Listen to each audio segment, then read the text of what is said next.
저는 충청도의 한적한 소도시에 삽니다. 남편은 10년도 더 전에 먼저 세상을 떴고 자식이라고는 하나 있는 아들 녀석은 결혼해서 제 품을 떠났지요. 그래도 다행인 것은 아들 내외가 아주 먼 곳에 사는 건 아니라는 점입니다. 제가 사는 이곳에서 차로 30분쯤 달리면 나오는 조금 더 번화한 도시에 신혼집을 꾸렸으니까요. 30분. 옆 동네 마실이라도 가득 마음만 먹으면 금방 다녀올 수 있는 거리인데 이상하게도 그 30분의 거리가 제게는 천리 길처럼 아득하게 느껴질 때가 많습니다. 새 식구가 된 며느리 수진이는 싹싹하고 참한 아이입니다.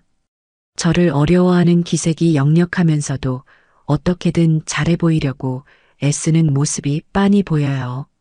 하지만 노력이라는 것이 항상 마음처럼 되는 것은 아니더군요. 우리는 만나면 늘 서먹했습니다. 며느리는 제 눈치를 살피고 저는 그런 며느리가 불편해서 괜히 무뚝뚝한 표정을 짓게 되는 악순환이 반복되었지요. 일주일에 한두 번 걸려오는 전화는 안부를 묻는 숙제를 하는 것만 같았습니다. 어머니, 저 수진이에요. 별일 없으시죠? 그래, 별일 없다. 너희는? 저희도 잘 지내요. 손주는 요즘 어린이집에서 친구랑 곧잘 어울려요. 그러냐? 다행이구나. 대화는 늘 이런 식이었어요. 단답형으로 오가는 몇 마디가 전부였습니다. 그 뒤에는 어색한 침묵이 흐르고 며느리는 곧 어머니, 그럼 저녁 준비해야 해서요. 다음에 또 전화드릴게요 하며 서둘러 전화를 끊곤 했습니다. 뚜하고 끊어진 전화기를 들고 있으면 텅 빈 집의 냉랭한 공기가 제 온몸을 감싸는 것만 같았어요. 창밖으로 보이는 늙은 감나무는 올해도 어김없이 주렁주렁 감을 매달 준비를 하는데 제 마음의 가지는 어째서 이리도 앙상하기만 한 것인지요. 며칠 전은 제 생일이었습니다. 아침부터 마음이 조금 들떴던 것 같아요. 혹시나 아들 녀석이 얼굴이라도 비추지 않을까, 며느리가 끓여주는 미역국을 먹을 수 있지 않을까 하는 헛된 기대를 품었습니다. 하지만 점심시간이 지나도록 전화 한 통 없더군요. 바쁜 놈이니 그럴 수 있지. 스스로를 다독였지만 서운한 마음은 어쩔 수 없었습니다. 그렇게 텔레비전 채널만 이리저리 돌리며 무료한 오후를 보내고 있을 때 현관문 초인종이 울렸습니다. 문을 열자 며느리 수진이가 혼자 서 있었습니다. 양손에는 큼지막한 상자가 들려 있었어요. 어머니, 생신 축하드려요. 하며 며느리가 상자를 건네는데 안에는 값비싼 굴비가 두름으로 엮여 정갈하게 담겨 있었습니다. 비린내 하나 없이 잘 마른 자태가 한눈에 봐도 좋은 물건임을 알 수 있었지요. 며느리는 제게 잘 보이고 싶어 큰 마음을 먹고 준비한 선물일 겁니다. 하지만 그 순간 제 입에서 나온 말은 고맙다는 말이 아니었어요. 이런 건 뭐하러 사왔니? 너희나 잘 챙겨 먹지. 아들 얼굴을 못 본 서운함이 심술이 되어 튀어나오고 만 겁니다. 제 퉁명스러운 목소리에 며느리의 얼굴이 순간 굳어지는 것을 보았습니다. 금세 표정을 갈무리하고 희미하게 웃어 보였지만 그 눈가에 스친 서운함은 제게도 똑똑히 보였어요. 아, 그이가 오늘 중요한 회의가 갑자기 잡혀서요. 정말 오고 싶어 했는데 죄송하다고 꼭 전해달랬어요. 됐다. 바쁘면 못 오는 거지. 뭘 그런 것까지 전하고 그러냐. 저는 일부러 더 쌀쌀맞게 굴었습니다. 어서 이 어색한 시간이 지나가기만 바랐어요. 며느리는 잠시 머뭇거리다 어머니, 그럼 쉬세요 하고 돌아섰습니다. 저는 들어와 차라도 한잔하고 가라는 의례적인 말조차 건네지 않았습니다. 현관문이 닫히고 집안에는 다시 정막이 흘렀습니다. 식탁 위에 놓인 굴비 상자만이 방금 전까지 누군가 다녀갔다는 사실을 알려주고 있었지요. 며느리가 돌아간 뒤 저는 한참 동안이나 멍하니 앉아 있었습니다. 잘 마른 굴비를 꾸덕꾸덕 말려줄 햇살이 창문으로 쏟아져 들어오는데 제 마음은 되려 소금에 절인 듯 짜고 쓰라렸어요. 살가운 말 한마디 건네지 못한 제 자신이 너무나 야속했습니다. 그저 고맙다, 애썼다 그 한마디면 되었을 것을. 그 말이 어려워 기껏 마음 써서 찾아온 며느리 가슴에 찬바람만 불어넣어 보낸 셈입니다. 그날 밤 저는 잠을 설쳤습니다. 어둠 속에서 눈을 뜨면 며느리의 서운해하던 얼굴이 떠올라 좀처럼 다시 잠들 수가 없었어요. 그러다 문득 오래전 제 모습이 겹쳐 보였습니다. 시집와서 처음 맞았던 시어머니의 생신날, 저 역시 칭찬 한마디 듣고 싶어 며칠 밤낮으로 뜨개질을 해 스웨터를 떠서 드렸더랬습니다. 하지만 시어머니는 이런 걸 만들 시간이 있으면 밭에 나가 풀이나 한 포기 더 뽑아라 하고 타박만 주셨지요. 그때의 서러움과 야속함이 수십 년이 지난 지금도 이렇게 생생한데 저는 며느리에게 똑같은 상처를 주고 만 겁니다. 세상에 어떤 며느리가 시어머니를 처음부터 편하게 여기겠습니까? 저 역시 그랬습니다. 어려우니 더 잘하고 싶고 잘하고 싶으니 더 긴장하게 되는 것이 당연한 이치지요. 수진이도 그랬을 겁니다. 저와 가까워지고 싶어서 싹싹한 며느리가 되고 싶어서 얼마나 애를 썼을까요? 그런데 저는 그런 며느리의 마음을 헤아려 주기는커녕 제 외로움과 서운함만 앞세워 밀어내기만 했습니다. 며느리와 저 사이에 그 보이지 않는 벽은 사실 며느리가 아니라 제가 쌓아 올리고 있었던 건지도 모릅니다. 다음 날 아침 부엌에 나가 굴비두름을 바라보았습니다. 노란빛이 고운 굴비의 눈이 마치 저를 원망하는 것 같았어요. 이걸 어찌해야 하나? 아들에게 보내줘야 하나 아니면 혼자 구워 먹어야 하나? 한참을 망설이다 결국 아무것도 하지 못하고 냉동실 깊숙한 곳에 넣어버렸습니다. 며느리의 마음이 담긴 선물을 마주할 자신이 없었기 때문이에요. 텅 빈 집 그리고 냉동실에 갇힌 굴비처럼 꽁꽁 얼어붙은 제 마음. 이대로는 안 된다는 것을 어렴풋이 느끼고 있었지만 어디서부터 어떻게 풀어야 할지 막막하기만 했습니다. 그저 시간만이 무심하게 흘러가고 있었어요. 저는 그 후로 며칠 동안 밖으로 한 발짝도 나가지 않고 집 안에만 틀어박혀 있었습니다. 마치 죄인처럼요. 며칠이 흘렀습니다. 냉동실에 들어간 굴비처럼 제 마음도 며느리와의 관계도 꽁꽁 얼어붙은 채로 시간은 속절없이 가더군요. 며칠을 끙끙 앓았습니다. 정말 몸이 아팠던 건지 마음이 아파 몸까지 따라 아팠던 건지는 모르겠어요. 그저 이불을 뒤집어 쓰고 온종일 누워만 있었습니다. 전화벨이 울려도 받지 않았습니다.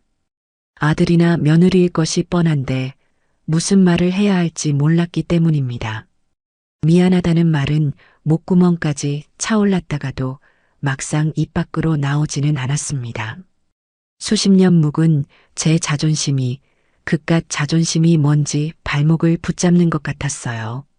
그러던 어느 날 오후 기운 없는 몸을 겨우 일으켜 죽이라도 끓여 먹을 요량으로 부엌에 섰을 때였습니다. 아들에게서 전화가 왔습니다. 며칠 만에 듣는 아들의 목소리는 무겁게 가라앉아 있었습니다. 어머니, 놀라지 말고 들으세요. 수진이 병원에 입원했어요.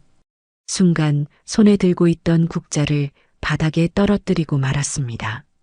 쨍그랑 하는 소리와 함께 세상이 잠시 멈추는 듯 했어요. 제 심장이 철렁 내려앉다 못해 바닥으로 곤두박질 치는 기분이었습니다. 뭐, 입원이라니? 왜 어디가 아파서? 제 목소리가 염소처럼 떨려 나왔습니다. 아들은 한숨을 쉬며 말하더군요. 과로와 스트레스가 겹친 것 같다고요. 며칠 전부터 계속 어지럽다고 했는데 오늘 아침에 결국 쓰러져서 응급실로 실려왔다는 겁니다.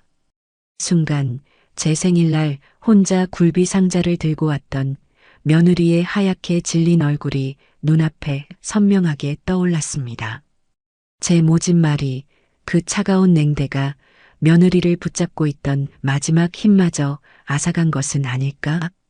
끔찍한 죄책감이 해일처럼 저를 덮쳤습니다. 아들은 제 탓이 아니라고, 회사 일이 많아 요즘 계속 힘들어했다고 저를 위로했지만 그 말이 귀에 들어오지 않았습니다. 전화를 끊자마자 저는 허둥지둥 밖으로 나갈 채비를 했습니다. 며칠 동안 돌보지 않아 푸석한 얼굴을 매만질 경황도 없었어요. 며느리가 입원한 병원으로 가야 한다는 생각뿐이었습니다. 하지만 빈손으로 갈 수는 없었지요. 저는 쌀을 씻어 냄비에 안치고 창고에 넣어두었던 늙은 호박을 꺼내왔습니다. 며느리는 달달한 호박죽을 좋아했습니다. 언젠가 함께 밥을 먹다 어머니, 저는 어릴 때 할머니가 끓여주시던 늙은 호박죽이 그렇게 맛있었어요 하고 수줍게 말한 적이 있었거든요. 호박을 깎고 씨를 파내고 뭉근한 불에 올려 젓는 내내 제 마음도 함께 졸아드는 것 같았습니다. 아가, 미안하다. 못난 시어미를 용서해다오. 입 밖으로 내지 못한 사죄의 말을 호박죽에 모두 녹여냈습니다. 죽이 다 끓자 뜨거운 김이 식기도 전에 보온병에 담아들고 집을 나섰습니다. 버스를 타고 병원으로 가는 내내 창밖의 풍경은 눈에 들어오지 않았어요. 오로지 며느리가 무사하기만을, 저를 너무 원망하고 있지 않기만을 빌고 또 빌었습니다. 병원에 도착해 며느리의 병실을 찾았습니다. 6인실의 창가 쪽 침대. 문 앞에서 한참을 망설였습니다. 무슨 얼굴로 며느리를 봐야 할지, 무슨 말을 먼저 꺼내야 할지 몰라 발이 떨어지지 않았어요. 한참을 서성이다 용기를 내어 문을 열고 들어섰습니다. 며느리는 링거를 꽂은 채 힘없이 누워 있다가 저를 보고는 깜짝 놀라 몸을 일으키려 했습니다. 어머니, 어떻게 오셨어요? 저는 얼른 다가가 며느리의 어깨를 누르며 말했습니다. 움직이지 말고 누워 있거라. 몸도 안 좋은데. 저는 말없이 침대 옆 작은 식탁 위에 보온병을 내려놓았습니다. 뚜껑을 열자 따뜻한 호박죽 냄새가 병실 안에 은은하게 퍼졌습니다. 입맛 없을까봐. 내가 좋아하던 호박죽 좀 쑤어왔다. 먹고 기운 차리렴. 제 말에 며느리는 아무 말도 하지 않았습니다. 그저 큰 눈으로 저를 가만히 바라보기만 하더군요. 그러다 그 눈에 그렁그렁 눈물이 차오르기 시작했습니다. 이내 참지 못하고 눈물방울이 헬쑥한 뺨 위로 툭 하고 떨어졌어요. 며느리가 우는 모습을 보니 제 가슴도 미어졌습니다. 저는 휴지를 뽑아 며느리의 눈물을 닦아주려 했지만 며느리는 고개를 저으며 제 손을 붙잡았습니다. 어머니, 제가 잘못했어요. 아니다. 내가 다 미안하다. 아니에요. 제가 더 잘했어야 했는데 어머니 생신날 그렇게 서운하게 해드려서 계속 마음이 무거웠어요. 어머니께 잘 보이고 싶은데 저는 왜 이렇게 서투르기만 한지 모르겠어요. 시집살이가 힘든 게 아니라 어머니 마음을 얻지 못하는 게 제일 힘들었어요. 며느리는 울먹이며 그동안 담아두었던 속내를 쏟아냈습니다. 그 진심 어린 고백 앞에 제 수십 년 묵은 자존심과 아집이 모래성처럼 허물어져 내렸습니다. 제가 쌓아 올린 벽에 갇혀 외로웠던 것은 저뿐만이 아니었습니다. 그 벽의 맞은편에서 며느리 역시 저에게 다가오지 못해 홀로 애태우고 있었던 겁니다. 저는 며느리의 손을 마주 잡았습니다. 주름지고 투박한 제 손과 링거 바늘이 꽂힌 며느리의 가녀린 손이 얽혔습니다. 아니다, 아가. 자네 잘못이 아니다. 내가 못나서 그랬다. 남편 일찍 보내고 혼자 지내다 보니 마음 쓰는 법을 잊어버렸나 보다. 외로운 티 내기 싫어서 괜히 더 모질게 굴었다. 미안하다, 정말 미안하다. 결국 저도 참고 있던 눈물을 터뜨리고 말았습니다.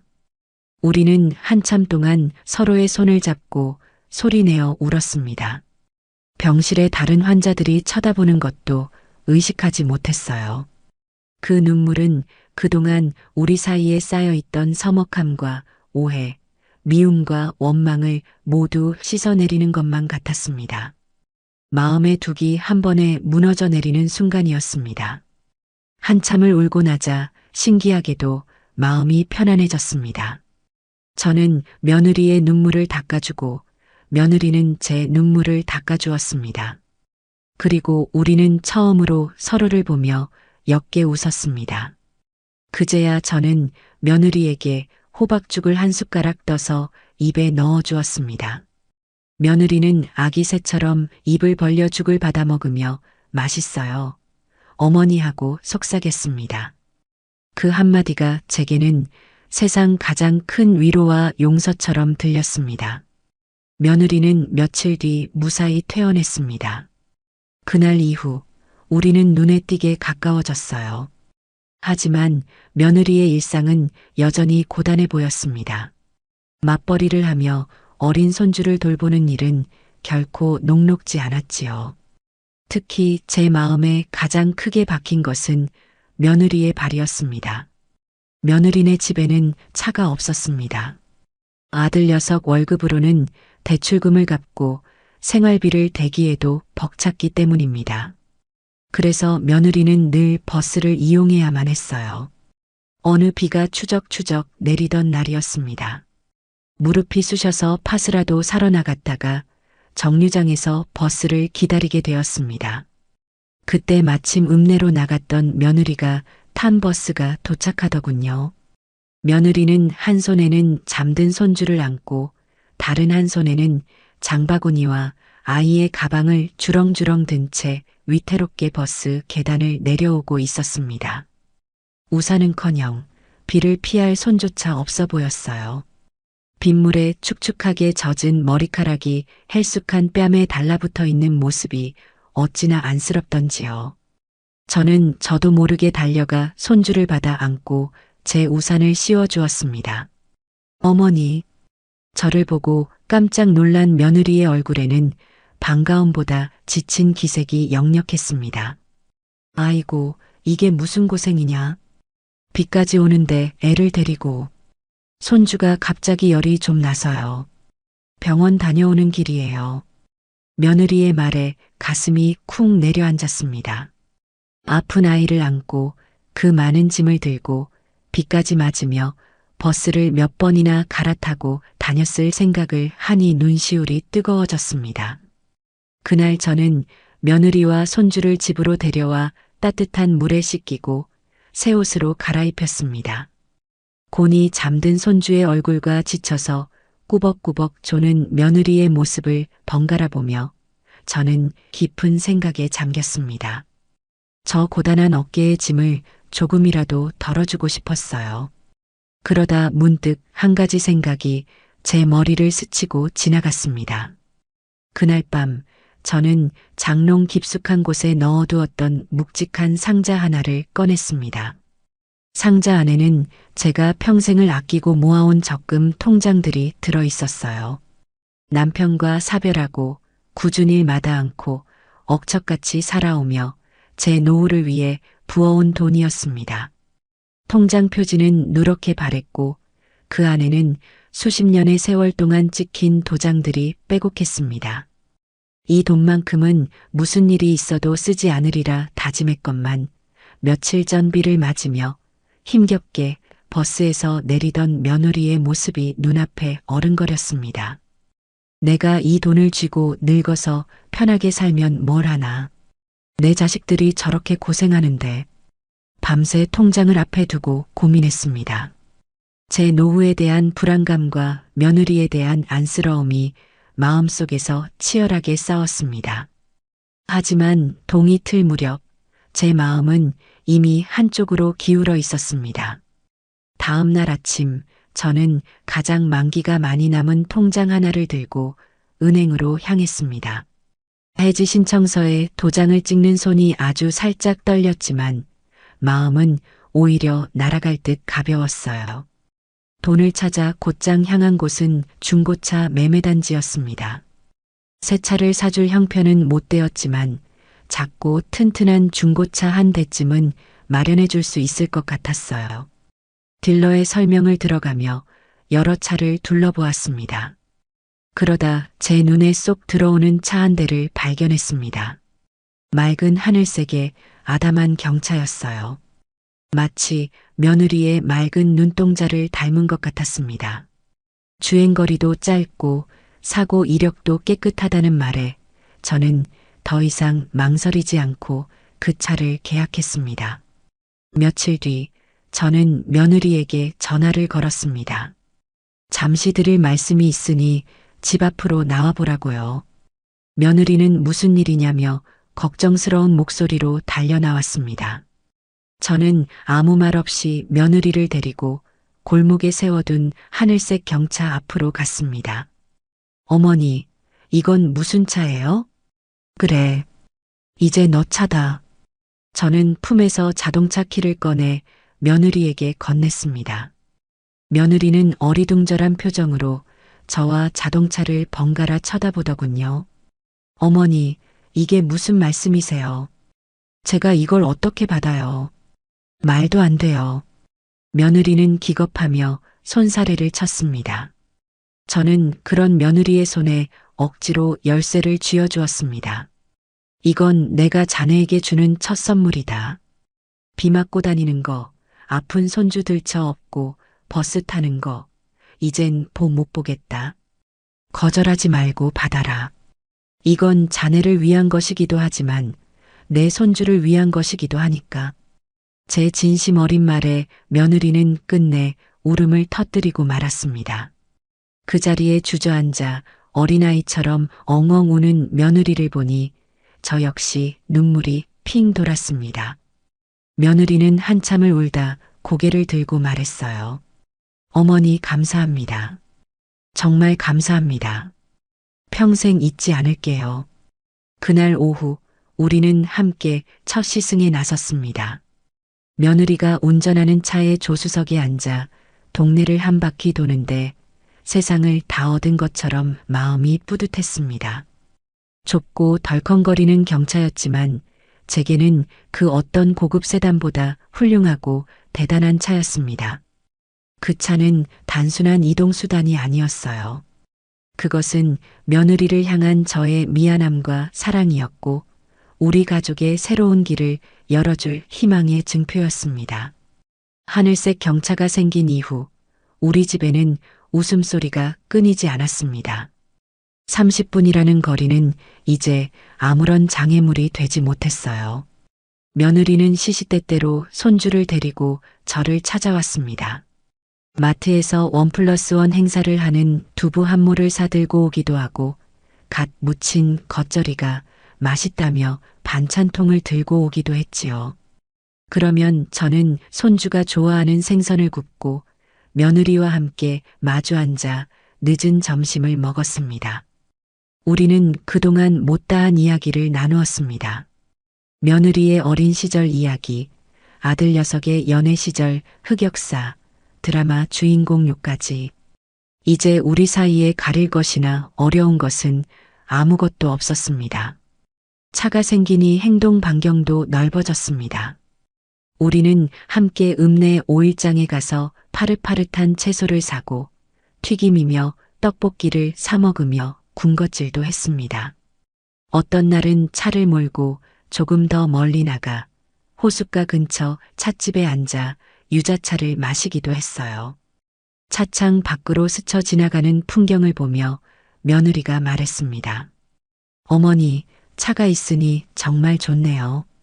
어머니 모시고 어디든 갈 수 있겠어요. 그 말에 제 마음이 몽글몽글해졌습니다.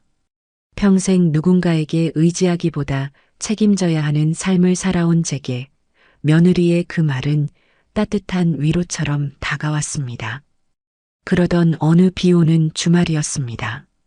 바깥 날씨 탓인지 몸이 찌뿌둥해 며느리와 함께 거실에 앉아 낡은 사진첩을 꺼내 보게 되었습니다.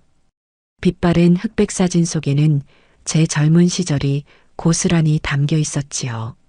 제가 시집 오던 날의 사진, 아들이 태어나 처음 찍은 100일 사진, 동네 안악들과 함께 소풍 가서 찍은 사진들을 넘겨보며 우리는 시간 가는 줄 몰랐습니다. 그러다 한 장의 사진 앞에서 제 손가락이 멈췄습니다. 20살 무렵 서울 사는 친구가 보내준 사진이었어요. 고운 한복을 차려입은 친구가 경복궁 근정전을 배경으로 환하게 웃고 있는 사진이었습니다. 그 시절 그 사진을 받아들고 얼마나 부러워했는지 모릅니다. 저 넓은 궁궐은 어떤 곳일까? 임금님이 살던 곳은 얼마나 화려할까? 상상만 해도 가슴이 뛰었지요. 어머니, 이 사진은 뭐예요? 며느리의 물음에 저는 멋쩍게 웃으며 말했습니다. 아, 이거 서울 살던 내 친구가 보내준 게다. 이때 내가 이걸 보고 평생 소원이 저 경복궁에 한번 가보는 거라고 노래를 불렀었지. 그냥 옛 생각에 무심코 뱉은 말이었습니다. 이미 다 잊어버린 젊은 날의 부질없는 꿈이라고 생각했으니까요. 저는 아이고 늙은이가 주책이지. 어딜 가긴 뭘 가. 다 지난 일이다 하며 서둘러 사진첩을 넘기려 했습니다. 그런데 며느리는 그 사진에서 눈을 떼지 못하더군요. 무언가 골똘히 생각하는 듯한 표정이었습니다. 그리고 며칠 뒤 며느리가 평소보다 더 밝은 얼굴로 저를 찾아왔습니다. 손에는 달력까지 들고 있었어요. 어머니, 제가 다음 주 날씨를 봤는데 수요일하고 목요일이 아주 맑고 좋대요. 날씨는 왜? 어디 좋은 데라도 가려고? 제가 묻자 며느리는 신이 나서 달력의 한 날짜에 동그라미를 치며 말했습니다.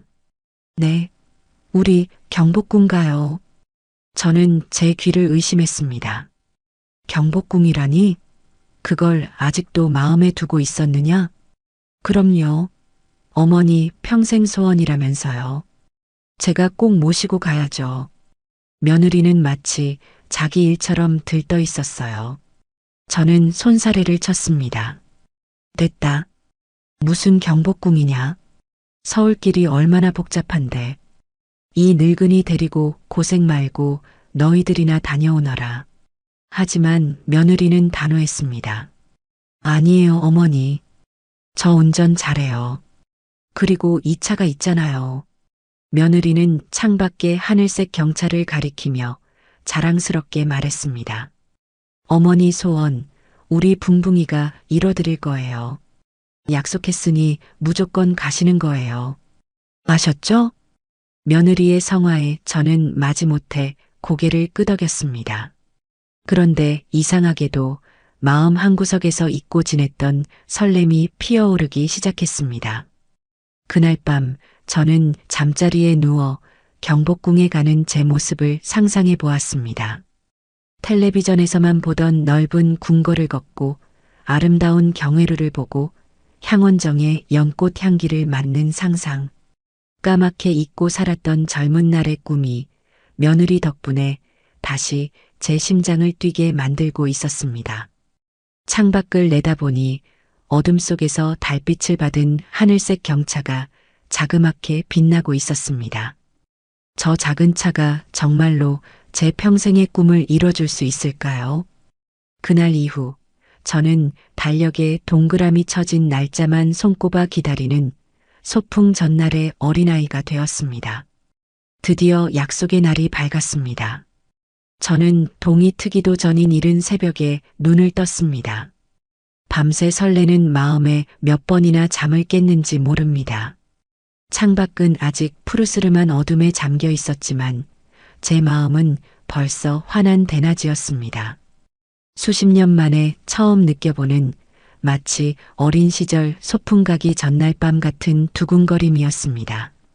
저는 조용히 일어나 부엌으로 향했습니다. 며느리와 손주를 먹일 김밥을 싸기 위해서였어요. 갓 지은 밥에 참기름과 깨소금을 넣어 고소한 냄새를 풍기며 비비고 시금치는 파릇하게 데쳐 무치고 달걀은 노랗게 부천에 곱게 채 썰었습니다. 단무지와 우엉, 햄까지 정성껏 준비한 재료를 김 위에 차곡차곡 올려 돌돌 말아내는 동안 제 입가에서는 미소가 떠나지 않았습니다. 행여나 옆구리가 터질세라 조심조심 말아낸 김밥을 한 줄 썰어 맛을 보았습니다. 특별한 재료가 들어간 것도 아닌데 세상에서 제일 맛있는 김밥 같았어요. 이 김밥을 먹으며 기뻐할 며느리와 손주를 생각하니 벌써부터 배가 불렀습니다. 김밥을 도시락통에 예쁘게 담아놓고 나서야 방으로 들어가 외출 준비를 했습니다. 장롱문을 열고 어떤 옷을 입을까 한참을 고민했어요. 며느리가 작년에 사준 화사한 꽃무늬가 그려진 블라우스를 꺼내 입었습니다. 거울 앞에 서서 머리도 곱게 빗고 아주 역계분도 발라보았습니다. 거울 속에는 주름이 자글자글한 늙은이가 서 있었지만 그 눈빛만은 20살 처녀처럼 반짝이는 것 같아 괜히 부끄러운 마음에 웃음이 났습니다. 저는 벽에 걸린 남편의 흑백 사진을 바라보며 나직이 속삭였습니다. 영감, 나 오늘 서울 가요. 우리 수진이가 경복궁 구경시켜준대. 당신도 같이 가면 얼마나 좋을까? 하늘에서 잘 지켜봐줘요. 모든 준비를 마치고 시계를 보니 이제 겨우 아침 7시였습니다. 며느리가 오기로 한 시간은 9시. 아직도 2시간이나 남았더군요. 저는 소파에 얌전히 앉아 텔레비전을 켰지만 내용은 하나도 눈에 들어오지 않았습니다. 그저 시간이 빨리 가기만을 바랐어요. 창밖을 내다보니 세상은 온통 눈부신 아침 햇살로 가득했습니다. 간밤에 내린 이슬을 머금은 나뭇잎들이 보석처럼 반짝였고 어디선가 들려오는 새소리는 경쾌한 노랫가락 같았습니다. 모든 것이 완벽한, 정말로 완벽한 하루가 될 것만 같았습니다. 8시 반쯤 되었을까 며느리에게서 전화가 걸려왔습니다. 어머니, 저 이제 출발해요. 금방 갈게요. 수화기 너머로 들려오는 며느리의 목소리는 저보다 더 들떠 있었습니다. 손주가 옆에서 할머니, 우리 꽃가옷 입었어요. 하고 외치는 소리도 들려왔어요. 그래, 천천히 조심해서 오너라. 급할 것 하나 없다. 네. 어머니, 김밥 너무 기대돼요. 30분 뒤에 뵐게요. 전화를 끊고 나서 저는 현관으로 나가 신발까지 미리 꺼내 신었습니다. 금방이라도 문이 열리고 며느리와 손주가 할머니 하고 외치며 달려올 것만 같았기 때문입니다. 마음은 벌써 서울로 가는 고속도로 위를 달리고 있었습니다. 그렇게 기다리기 시작했습니다. 10분, 20분이 흘렀습니다. 30분이 거의 다 되었을 무렵 저는 문을 열고 골목 어귀를 내다보았습니다. 저 멀리서 하늘색 자동차가 모습을 드러낼 것만 같았지요. 하지만 골목은 조용하기만 했습니다. 차가 좀 막히나 보구나. 저는 대수롭지 않게 생각하고 다시 집으로 들어와 소파에 앉았습니다. 40분이 지나고 50분이 지났습니다. 슬슬 마음이 조급해지기 시작했어요. 무슨 일이 있는 건 아닐까? 불안한 마음에 며느리에게 전화를 걸었습니다. 신호는 한참 동안이나 이어졌지만 며느리는 전화를 받지 않았습니다. 심장이 쿵 하고 내려앉는 것 같았습니다. 운전 중이라 못 받나 보다. 그래, 운전할 때는 전화 받으면 안 되지. 애써 스스로를 다독였습니다. 하지만 그 후로 10분이 더 지나 약속 시간으로부터 꼬박 1시간이 지났을 때 저는 더 이상 참을 수가 없었습니다. 다시 전화를 걸었지만 이번에는 신호음 대신 차가운 기계음이 흘러나왔습니다. 전화기가 꺼져 있어 음성 사서함으로 연결됩니다. 온몸의 피가 차갑게 식는 기분이었습니다. 그럴 리가 없는데. 방금 전까지 통화를 했는데 전화기가 꺼져 있다니. 저는 손이 덜덜 떨리는 것을 느끼며 아들에게 전화를 걸었습니다. 아들아, 혹시 수진이랑 통화했느냐? 1시간 전에 온다고 하고는 아직 소식이 없구나. 전화기도 꺼져 있고. 아들은 대수롭지 않다는 듯 말했습니다. 그래요? 가는 길에 마트에 들렀나? 아니면 손주가 갑자기 화장실 간다고 했을 수도 있고요. 금방 연락 갈 거예요, 어머니. 너무 걱정 마세요. 아들의 말을 들으니 조금은 마음이 놓이는 것 같기도 했습니다. 그래, 내가 너무 호들갑을 떠는 것일지도 모른다. 저는 다시 소파에 앉아 기다렸습니다. 하지만 시간은 계속해서 흘러갔고 며느리에게서는 아무런 연락이 없었습니다. 불안감이 목까지 차올라 숨을 쉬기조차 힘들었습니다. 텔레비전 화면에서는 즐거운 주말 아침 프로그램이 방영되고 있었지만 제 눈에는 아무것도 보이지 않고 귀에는 아무것도 들리지 않았습니다. 오직 시계 초침이 움직이는 소리만이 째깍째깍 제 심장을 조여오는 것 같았어요. 1시간이 2시간이 되고 2시간이 3시간이 될 무렵 저는 거의 반쯤 정신이 나간 상태였습니다. 온갖 끔찍한 상상들이 머릿속을 헤집고 다녔습니다. 바로 그때였습니다.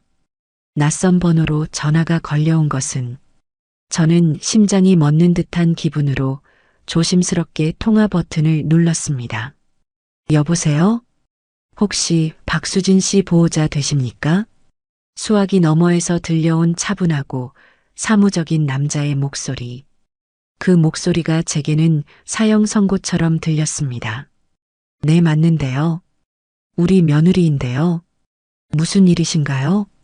여기는 한국병원 응급실입니다. 박수진 환자분께서 교통사고로 이송되셨습니다. 상태가 위중하니 지금 바로 병원으로 와주셔야겠습니다. 그 다음 말은 더 이상 들리지 않았습니다. 손에서 힘이 풀리며 전화기가 바닥으로 떨어졌습니다. 쿵 하는 소리와 함께 세상의 모든 소리가 사라졌습니다. 눈앞이 캄캄해지고 귀에서는 윙 하는 이명만이 울렸습니다.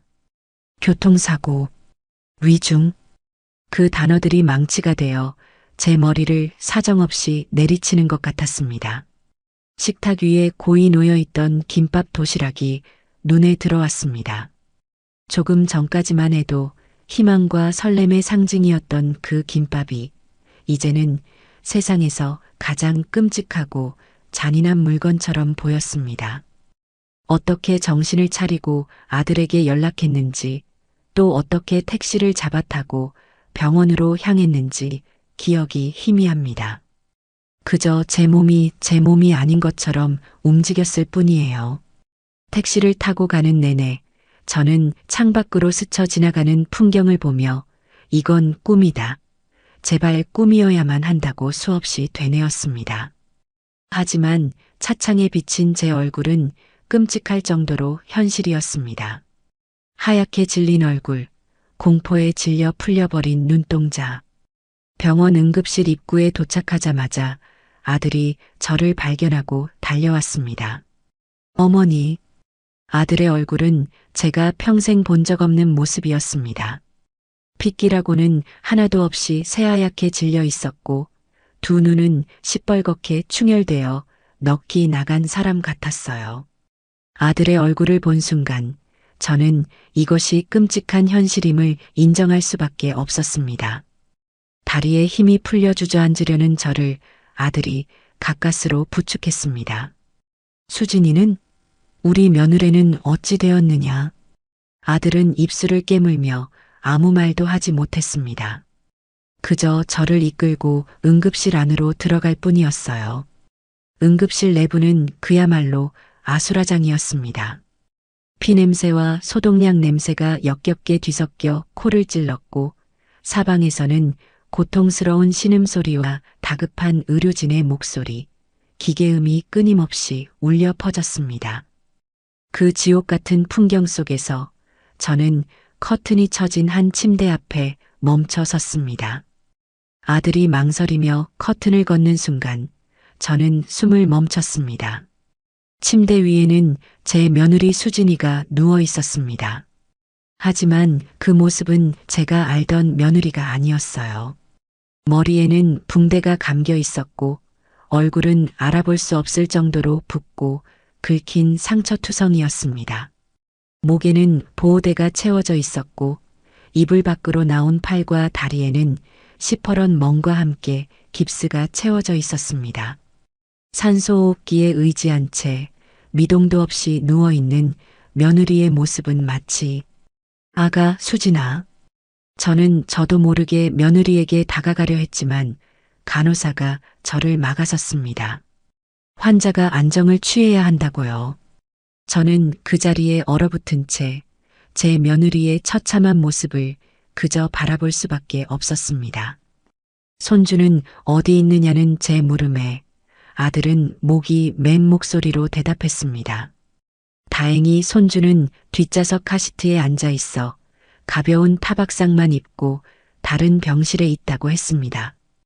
그나마 불행 중 다행이었지만 제 마음은 조금도 나아지지 않았습니다. 잠시 후 경찰관이 찾아와 사고 경위에 대해 설명해 주었습니다. 제가 사는 동네로 들어오는 큰 사거리에서 며느리가 몰던 경차가 신호를 받고 좌회전을 하던 중 반대편에서 신호를 위반하고 달려오던 덤프트럭이 그대로 들이받았다는 겁니다. 트럭 운전사는 졸음운전을 했다고 진술했고요. 경찰관은 사고 현장 사진 몇 장을 보여주었습니다. 사진 속에서 제가 며느리에게 선물했던 그 하늘색 경차는 그저 고철 덩어리에 불과했습니다. 운전석 쪽은 형체를 알아볼 수 없을 정도로 찌그러져 안으로 밀려 들어가 있었습니다. 마치 종이장처럼 구겨져 버린 그 작은 차. 그 사진을 본 순간 제 머릿속에서 무언가가 끊어지는 것 같았습니다. 죄책감이라는 거대한 파도가 저를 덮쳐 숨통을 조여왔습니다. 나 때문에 다 나 때문이다. 제가 경복궁 타령만 하지 않았더라면 며느리는 오늘 운전대를 잡지 않았을 겁니다. 제가 그깟 돈 몇 푼 아끼겠다고 크고 튼튼한 차 대신 작고 연약한 경차를 사주지 않았더라면 이 정도로 심하게 다치지는 않았을지도 모릅니다. 제 이기적인 소원과 보잘것없는 선물이 제 며느리를 죽음의 문턱으로 내몬 살인 무기가 되어버린 겁니다. 곧이어 며느리는 수술실로 옮겨졌습니다. 수술실 앞 복도 차가운 의자에 앉아 수술 중이라는 빨간 불빛만 하염없이 바라보았습니다. 시간이 어떻게 흘러가는지 알 수 없었습니다. 1분이 1시간 같았고 1시간이 1년처럼 느껴졌습니다. 제 귀에는 아무것도 들리지 않았고 오직 제 심장이 공포와 죄책감으로 미친 듯이 울부짖는 소리만 들렸습니다. 저는 평생 신을 믿지 않고 살아왔지만 그 순간만큼은 세상의 모든 신을 향해 빌고 또 빌었습니다. 제발 우리 며느리만 살려주세요. 저를 데려가세요. 제 목숨을 가져가시고 우리 수진이만 살려주세요. 저를 데리러 오다가 이렇게 된 겁니다. 모든 잘못은 저에게 있습니다. 제발. 기도는 이내 울음 섞인 절규가 되었습니다. 아들이 제 어깨를 감싸 안으며 위로했지만 저는 아무것도 느낄 수 없었습니다. 제 온몸과 마음은 이미 산산조각 나버린 것 같았어요. 몇 시간이 지났을까 드디어 수술실 문이 열리고 의사가 나왔습니다. 저와 아들은 반사적으로 자리에서 일어나 의사에게 달려갔습니다. 의사는 피곤한 얼굴로 말했습니다. 수술은 겨우 마쳤습니다. 하지만 출혈이 너무 심했고 여러 장기가 손상되었습니다. 뇌출혈도 있어서 앞으로 며칠이 고비입니다.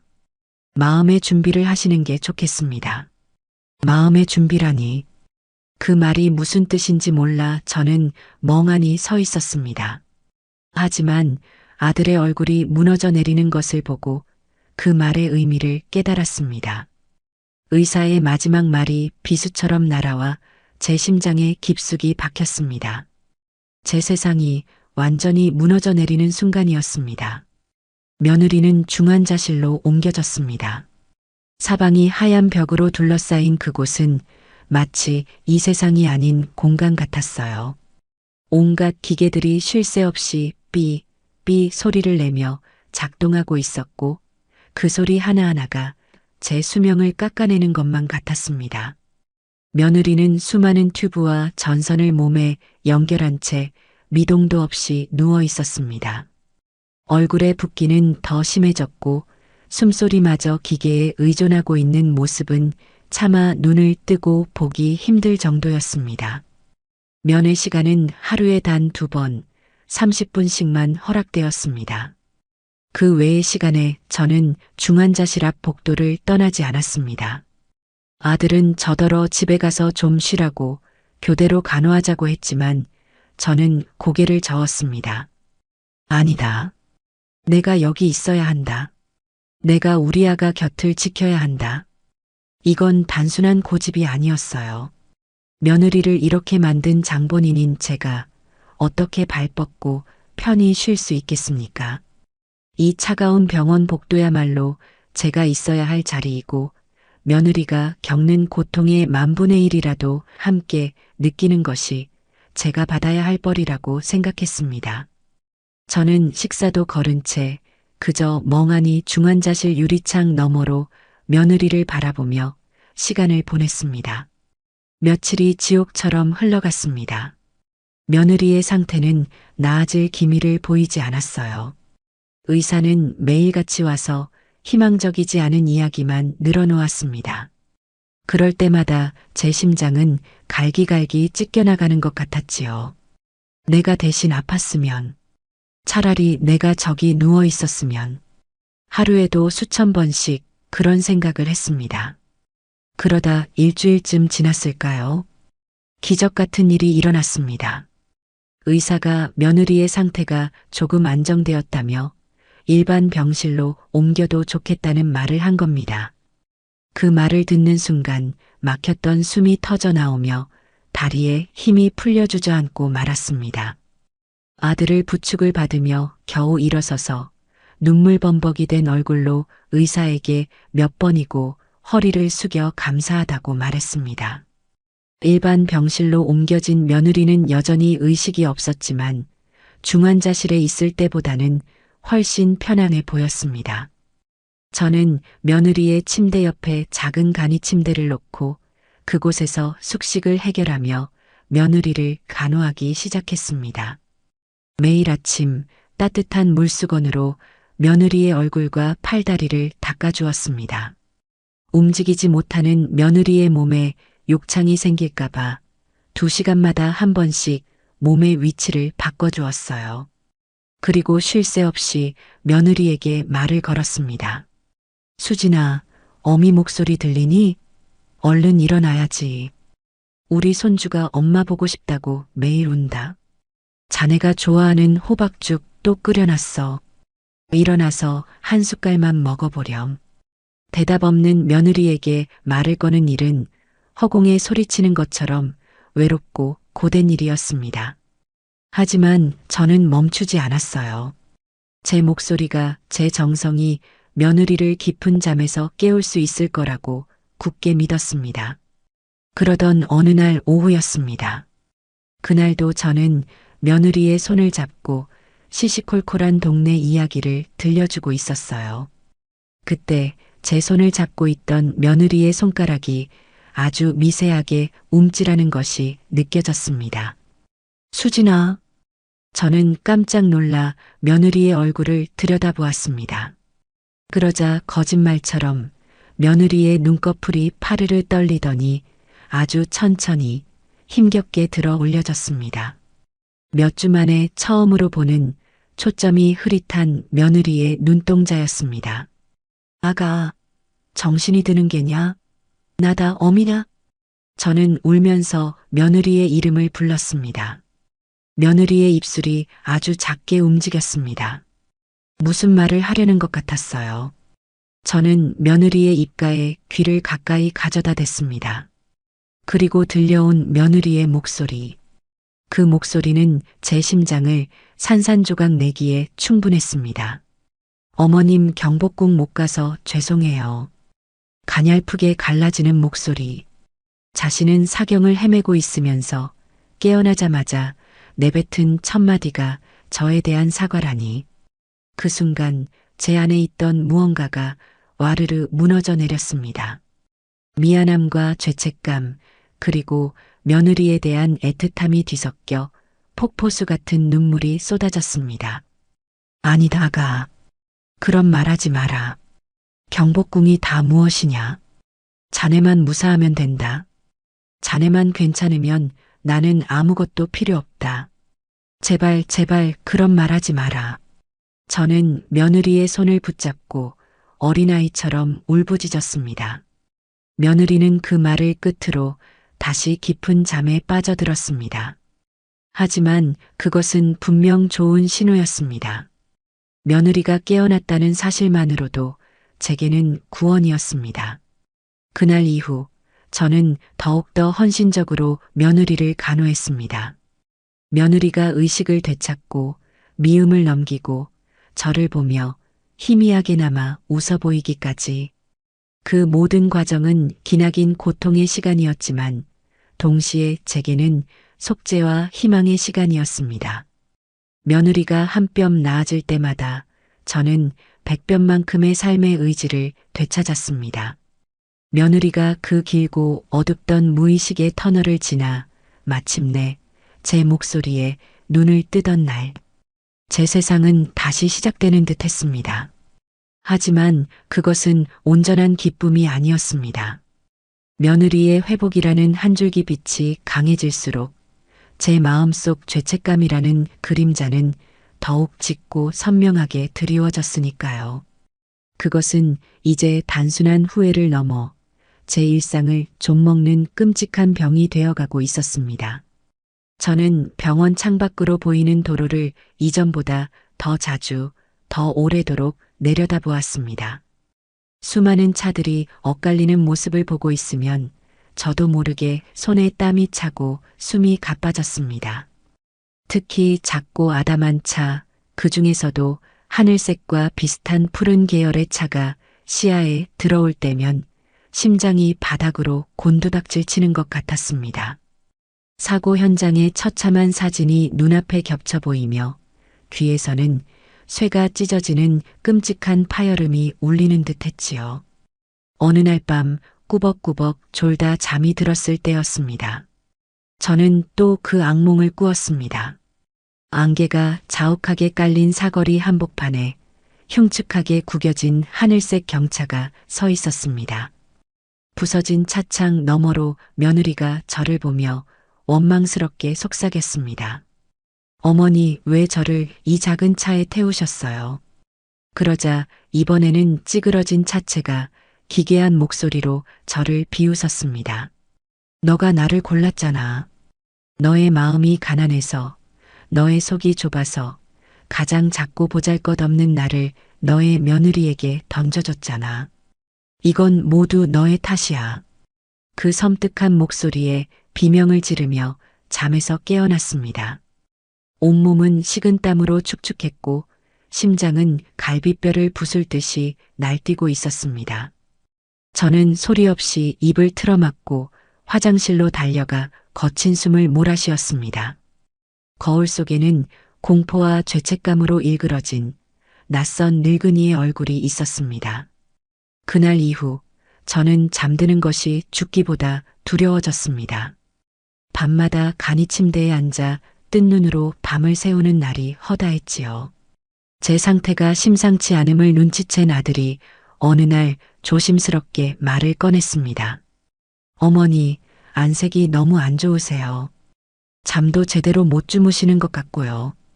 제가 아는 의사 선생님께 상담이라도 한번. 됐다. 저는 버럭 소리를 지르고 말았습니다. 이 늙은이가 무슨 상담이냐. 정신 나간 사람 취급하지 마라. 나는 괜찮다. 제 날선 반응에 아들은 더 이상 말을 잇지 못하고 입을 다물었습니다. 하지만 저는 알고 있었습니다. 제가 괜찮지 않다는 것을, 제 영혼이 병들어가고 있다는 것을요. 며칠 뒤에는 아들이 제게 봉투 하나를 내밀었습니다. 사고 차량에 대한 보험 처리 서류와 폐차 보상금이 들어있는 봉투였어요. 그 희고 얇은 봉투가 제게는 세상 그 어떤 것보다 무겁고 더럽게 느껴졌습니다. 치워라. 당장 그것을 내 눈앞에서 치우지 못하겠느냐. 어머니, 그래도 이건 정리해야 할. 정리? 무엇을 정리한단 말이냐? 내 며느리가 평생 짊어지고 가야 할 상처와 고통이 이 종이 쪼가리 몇 장으로 정리가 된단 말이더냐? 저는 이성을 잃고 아들에게 악을 썼습니다. 제 분노가 향할 곳이 없다는 것을 알면서도 그 화살은 가장 가까이에 있는 아들에게로 향했습니다. 아들은 묵묵히 제 분노를 받아내 주었지만 저는 그 모습에 더욱 비참해졌습니다. 그날 밤 저는 뜬 눈으로 밤을 새우며 결심했습니다. 이 지옥을 끝내야 한다고. 며느리에게 그리고 제 자신에게 속죄하기 위해 제가 가진 마지막 무엇이라도 해야만 한다고. 이튿날 저는 아들에게 잠시 집에 다녀오겠다는 말을 남기고 병원을 나섰습니다. 거의 한 달 만에 돌아온 집은 낯설 정도로 차갑고 고요했습니다. 마치 오랫동안 아무도 살지 않은 폐가처럼 공기 중에 먼지 쌓인 냄새가 가득했습니다. 저는 신발도 벗지 않은 채 한참 동안이나 현관에 우두커니 서 있었습니다. 그러다 천천히, 아주 천천히 안방으로 걸음을 옮겼습니다. 그리고 장롱 가장 깊숙한 곳, 제가 시집올 때 친정어머니께서 마련해 주신 낡은 나무 상자를 꺼냈습니다. 상자를 열자 오래된 종이 냄새와 함께 제 인생의 희로애락이 담긴 물건들이 모습을 드러냈습니다. 그 중에서도 가장 아래 빛바랜 비단 보자기에 쌓여 있는 묵직한 서류철, 남편이 평생을 일구어 장만했던 동네 어귀의 작은 밭대기 땅 문서와 제 인감도장이었습니다. 그 땅 문서를 손에 쥐자 수십 년 전의 기억이 어제 일처럼 생생하게 떠올랐습니다. 땡볕이 내리쬐던 어느 무더운 여름날, 남편과 단둘이 그 밭에서 땀 흘려 잡초를 뽑던 기억. 남편은 흙투성이가 된 손으로 제 볼에 땀을 닦아주며 말했었지요. 여보, 나중에 우리 더 늙으면 이 밭에다 꼭 우리 집을 짓고 삽시다. 마당에는 당신 좋아하는 봉숭아랑 채송화를 심고 저쪽 볕 잘 드는 곳에는 작은 텃밭을 일궈서 상추랑 고추도 심고 아침에 일어나면 내가 갓 딴 채소로 쌈밥 차려줄게. 그 소박한 꿈을 이야기하며 아이처럼 환하게 웃던 남편의 얼굴. 남편이 세상을 떠나고 홀로 남아 억척같이 살면서도 그 땅만큼은 팔지 않았습니다. 남편의 꿈이자 제 마지막 안식처라 생각했기 때문입니다. 하지만 이제 그 안식처를 팔아야만 했습니다. 저는 벽에 걸린 남편의 사진 앞에 섰습니다. 영감, 나를 용서해요. 당신과의 약속, 오늘 내가 깨야겠소. 하지만 당신도 이해할 거지요? 당신도 하늘에서 다 봤을 것 아니오. 우리 며느리가 어떤 고통을 겪었는지 당신이라면 나보다 더 했을 거요. 당신의 그 소박한 꿈보다 우리 아이들의 안전하고 행복한 미래가 1000번, 10,000번 더 중요하지 않겠소. 그러니 노여워 말고 내가 하려는 일이 잘 되게 도와주세요. 사진 속 남편은 여전히 따뜻한 미소로 저를 바라보고 있었습니다. 저는 그 미소를 허락의 의미로 받아들이기로 했습니다. 다음 날 저는 땅 문서와 인감도장을 품에 안고 읍내 부동산으로 향했습니다. 저를 알아본 주인은 남편과도 막역한 사이였지요. 제가 땅을 팔러 왔다고 하자 그는 기겁하며 저를 말렸습니다. 형수님, 이게 무슨 말씀이세요? 그 땅은 박서방이 평생 눈에 넣어도 안 아프다고 했던 땅인데 그걸 파시다니요. 혹시 아드님 사업에 무슨 문제라도 생긴 겁니까? 저는 차마 진실을 말하지 못하고 그저 급히 돈이 필요하게 되었다고만 둘러댔습니다. 그는 몇 번이고 저를 설득하려 했지만 제 결심이 바위처럼 단단한 것을 보고는 이내 깊은 한숨을 내쉬며 서류를 준비했습니다. 모든 서류에 제 이름 석자와 인감도장을 찍고 부동산을 나서는데 마치 제 심장의 일부를 도려내고 온 것처럼 가슴 한쪽이 시리고 아팠습니다. 하지만 동시에 이제 며느리를 지켜줄 수 있다는 생각에 알 수 없는 해방감이 들기도 했습니다. 땅 판 돈이 들어오기까지 며칠 동안 저는 병실 간이 침대에 누워 밤마다 휴대폰으로 자동차 정보를 검색했습니다. 안전도 테스트별 5개, 측면 충돌 최고 등급, 첨단 운전자 보조 시스템 태어나 처음 들어보는 생소한 단어들을 노트에 빽빽하게 적어가며 공부했습니다. 마치 과거 제 아들의 대학 입시를 앞둔 엄마처럼 저는 절박하고 치열하게 매달렸습니다. 그리고 마침내 땅 판 돈이 모두 입금되었다는 연락을 받은 날, 저는 곧장 시내에서 가장 큰 자동차 대리점으로 향했습니다. 고급스러운 대리점의 문을 열고 들어서는 순간 허름하고 초라한 제 행색에 모든 사람의 시선이 잠시 쏠리는 것이 느껴졌지만 저는 개의치 않았습니다. 제 눈에는 오직 전시장 한가운데에 서 있는 눈처럼 희고 산처럼 듬직한 SUV만이 보였습니다. 손님, 어떤 차를 보고 오셨습니까? 말쑥하게 차려입은 젊은 직원이 다가와 물었습니다. 저는 그의 눈을 똑바로 보며 말했습니다. 저 차를 사러 왔소. 제가 가리킨 차는 그 전시장에서 가장 크고 비싼 제네시스 GV80이었습니다. 직원의 눈에 스치는 당황스러움과 불신을 저는 똑똑히 보았습니다. 하지만 저는 아랑곳하지 않고 제 요구사항을 분명하고 단호하게 전했습니다. 나는 차에 대해서는 아무것도 모르는 늙은이요. 그러니 다른 건 묻지도 따지지도 않겠소. 내가 원하는 건 딱 하나요. 세상에서 제일 안전하고 세상에서 제일 튼튼한 차. 혹여나 저번에 우리 며느리의 사고처럼 덤프트럭이 와서 들이받아도 그 안에 탄 사람은 머리카락 하나 다치지 않게 온전히 지켜줄 수 있는 그런 단단한 갑옷 같은 차로 주시오. 제 목소리에는 저도 모르게 절박함과 비장함이 묻어나왔습니다. 제 사연을 어렴풋이 짐작했는지 직원의 표정이 이내 숙연해졌습니다.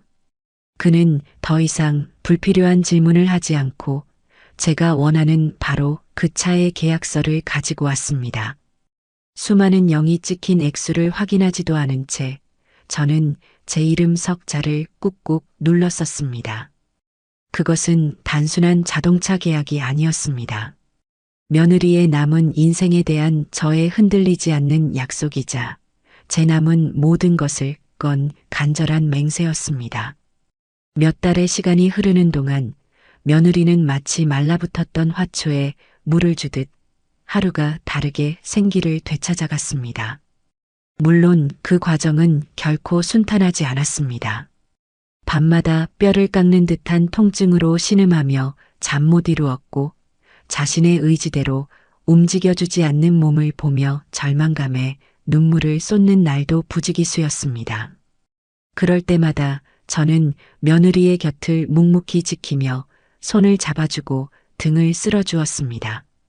우리는 함께 울고 또 함께 웃으며 그 지독하게 길고 어두웠던 재활의 터널을 함께 걸었습니다. 그렇게 서로의 상처에 서로의 눈물을 발라주는 동안 우리는 세상 그 누구보다 가깝고 애틋한 사이가 되어 있었습니다. 그리고 마침내 퇴원하는 날 아침이 밝았습니다. 그날따라 병실 창문으로 쏟아지는 아침 햇살이 유난히 따스하고 눈부셨습니다. 저는 밤새 설레는 마음에 한잠도 자지 못했지만 조금도 피곤하지 않았어요. 오히려 중요한 의식을 앞둔 사람처럼 마음이 맑고 경건하기까지 했습니다. 며느리가 퇴원복으로 갈아입는 것을 도와주며 저는 애써 태어난 목소리로 물었습니다. 아가, 집에 가면 제일 먼저 무얼 하고 싶으냐? 어머니가 해주신 따뜻한 밥 먹고 싶어요. 그리고 우리 아들 꼭 껴안고 아무 걱정 없이 실컷 잠자고 싶어요. 며느리의 소박한 대답에 가슴 한쪽이 뭉클해졌습니다. 그 평범하기 짝이 없는 일상을 되찾기 위해 우리가 얼마나 많은 눈물을 흘리고 얼마나 많은 밤을 지새웠던가.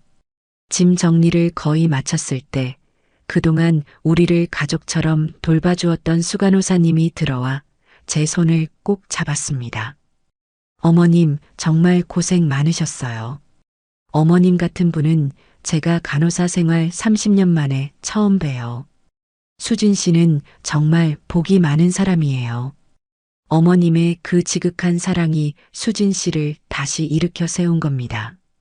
그 따뜻한 말에 울컥 눈물이 솟았지만 저는 애써 미소로 답했습니다.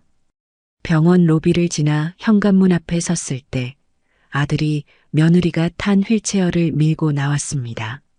몇 달 만에 마주하는 바깥 세상.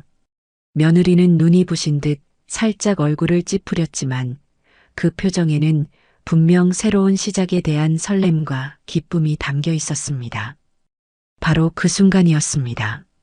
병원 현관 바로 앞에 약속이나 한 듯 대기하고 있던 거대한 흰색 GV82 위용을 드러냈습니다. 티끌 하나 없이 반짝이는 하얀색 차체, 듬직하고 단단해 보이는 그 모습은 주변의 다른 차들을 순식간에 오징어로 만들어버릴 만큼 압도적인 존재감을 뽐내고 있었지요. 어머니, 가장 먼저 반응한 것은 아들이었습니다. 아들의 목소리는 충격과 불신으로 심하게 떨리고 있었어요. 이게 다 뭐예요? 어떻게 된 거예요? 누구 차예요? 며느리 역시 눈이 휘둥그레져서 눈앞에 믿을 수 없는 광경과 제 얼굴을 번갈아 쳐다볼 뿐 아무 말도 하지 못했습니다. 아마 그들은 병원에서 특별히 불러준 대형 콜벤쯤으로 생각하는 듯 했습니다. 저는 아무 말 없이 차의 뒷좌석 문을 열었습니다. 그리고 천천히 며느리가 앉은 휠체어 앞으로 다가가 그 앞에 조용히 무릎을 꿇고 앉았습니다. 어머니, 지금 뭐 하시는 거예요? 제발 이러지 마세요. 어서 일어나세요. 며느리와 아들이 경악하며 저를 뜯어 말렸습니다. 하지만 저는 단호하게 고개를 저으며 며느리의 무릎 위에 놓인 손을 제 두 손으로 경건하게 감싸 주었습니다. 그리고 제 마음 가장 깊은 곳에 피고름처럼 응어리져 있던 말들을 꺼내기 시작했습니다. 아가 미안하다. 내가 정말 미안하다. 목이 메어 말이 제대로 나오지 않았습니다. 내 속이 좁아서 내 마음이 가난하고 인색해서 너를 지켜주지 못했다. 처음부터 이렇게 크고 단단한 것으로 너를 가장 안전하게 감싸줄 수 있는 것으로 해주었어야 했는데 이 못난 시어미가 모든 것을 망쳤다. 내가 너를 사지로 내몬 죄인이다. 참고 있던 눈물이 뺨을 타고 폭포수처럼 흘러내렸습니다. 저는 며느리의 손등 위로 뜨거운 눈물을 뚝뚝 떨어뜨리며 흐느꼈습니다. 그때였습니다. 충격에 빠져 있던 아들이 격앙된 목소리로 외쳤습니다. 어머니, 도대체 이 돈이 다 어디서 나셨어요? 설마 아버지께서 남겨주신 그 땅을. 어머니, 제정신이세요? 아버지의 평생이 담긴 그 땅을 고작 이 차 한 대랑 바꾸신 거예요? 아들의 원망 섞인 목소리가 비수가 되어 제 가슴에 사정없이 날아와 박혔습니다. 하지만 저는 고개를 들지 않았습니다. 오직 며느리의 눈만을 바라보며 제 진심을 온전히 전해야만 했습니다. 그래, 팔았다. 너의 아비 평생이 담긴 그 땅도 이 어미의 남은 노후도 다 팔았다. 하지만 나는 조금도 후회하지 않는다. 내게는 그것들보다 너의 목숨이, 너의 안전이 1000번, 10,000번 더 소중하기 때문이다. 그러니 아가, 제발 이 어미의 속죄를 받아다오. 이건 선물이 아니다. 이 어미가 평생을 바쳐 너에게 갚아야 할 빚이다. 부디 이 차를 타고 다시는 아프지도 다치지도 말아다오. 그것이 내가 이 세상에서 바라는 전부다. 제 절절한 고백에 며느리의 얼굴은 순식간에 눈물로 뒤범벅이 되었습니다. 며느리는 아무 말도 하지 못하고 그저 고개를 숙인 채 끄끄 울기만 했습니다. 그러다 며느리가 아들을 향해 힘겹게 입을 열었습니다. 여보, 그만해요. 당신은 몰라. 당신은 어머니의 마음을 몰라. 당신이 회사 일 때문에 밤늦게 들어와 잠시 얼굴만 비추고 갈 때 어머니는 뜬 눈으로 내 곁에서 밤을 새우셨어. 내가 아파서 소리 지를 때 어머니는 밖에서 나보다 더 아프게 우셨어. 이건 그냥 차가 아니야. 이건 어머니의 그 수많은 밤이고 그 뜨거운 눈물이야. 알겠어?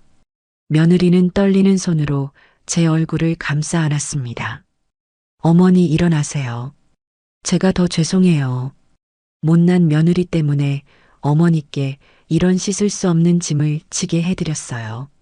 제가 평생을 갚아도 다 못 갚을 은혜를 입었어요. 우리는 병원 현관 앞에서 한참 동안 서로를 부둥켜 안고 울었습니다. 지나가는 사람들의 시선 따위는 더 이상 중요하지 않았습니다. 그 뜨거운 눈물 속에서 우리 사이에 존재했던 마지막 거리감과 모든 오해와 아픔의 찌꺼기들이 남김없이 씻겨 내려갔습니다. 우리는 비로소 서로의 상처를 온전히 이해하고 보듬어 안는 진짜 모녀가 되어 있었습니다. 그 어떤 피보다 진한 사랑과 희생으로 이어진 운명 공동체 말입니다. 아들의 도움을 받아 며느리를 조수석에 태웠습니다. 마치 구름 위에 앉은 듯 푹신하고 안락한 시트가 며느리의 몸을 부드럽게 감쌌습니다. 사고 이후 처음으로 차에 타는 것이었지만 며느리의 얼굴에는 불안감 대신 깊은 평온함이 깃들어 있었습니다. 제가 뒷좌석에 오르자 아들이 무거운 표정으로 운전대를 잡았습니다. 시동을 걸었지만 차 안은 놀라울 정도로 고요했습니다. 엔진 소음은 거의 들리지 않았고 창밖의 소란스러움마저 두꺼운 유리벽 너머의 다른 세상 이야기처럼 아득하게 느껴졌습니다. 마치 세상의 모든 위험과 소음으로부터 우리를 완벽하게 보호해주는 견고하고 아늑한 성에 들어온 것만 같았어요. 차는 미끄러지듯 부드럽게 병원을 빠져나갔습니다. 집으로 돌아오는 길, 우리 세 사람은 한동안 아무 말도 하지 않았습니다. 하지만 그 침묵은 결코 어색하거나 불편하지 않았습니다.